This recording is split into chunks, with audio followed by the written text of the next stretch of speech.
Gitte Jønsson, jeg kommer fra Fredericia, og jeg er kommet på Karpathos siden 2009. Og de fleste af årene har jeg været her 2 gange.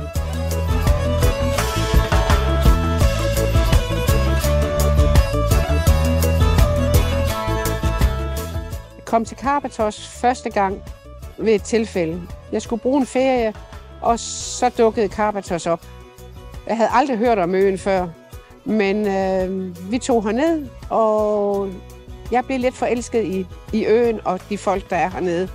Det er et fantastisk folkefærd.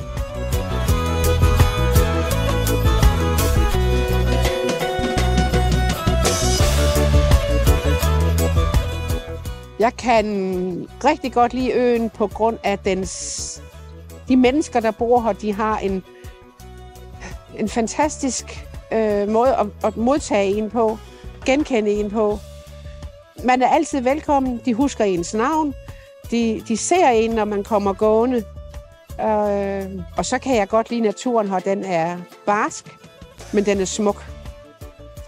Jeg har rejst i Tyskland, i Frankrig, i Belgien, i Polen. Men ingen steder har jeg følt mig så vel modtaget som på Karpathos. Folk, de ser en, de kender en, de husker ens navn. Og det er mit andet hjem.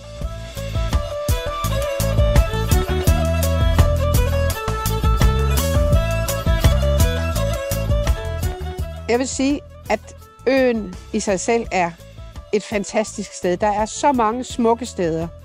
Men selvfølgelig er Olympos, det er et af de steder, hvor jeg skal til hver gang. Jeg skal også ned til Diafani, for det er en dejlig lille by. Det er nok mine yndlingssteder. Jeg har fået mange venner hernede.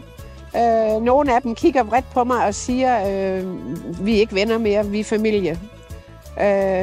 Og jeg føler faktisk, at jeg har familie hernede. Og det er flere forskellige steder på øen. Både i Picardia og i Olympos. De kender mig, og vi snakker sammen, når vi mødes.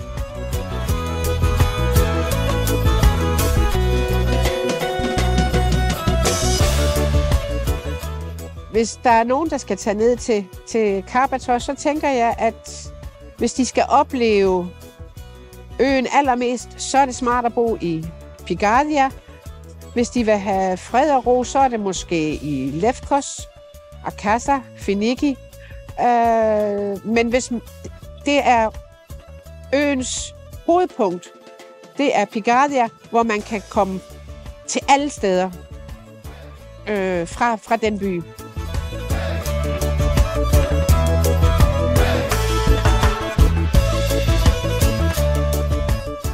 Jeg kan ikke beskrive Karpathos med kun ét ord, men jeg kan gøre det med en sætning, og det er, at Karpathos, det er mit andet hjem.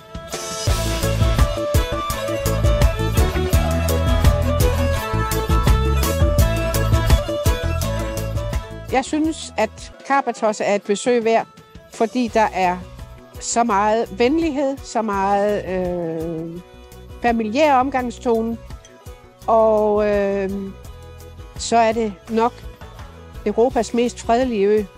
Jo, der sker meget, men der sker ingenting.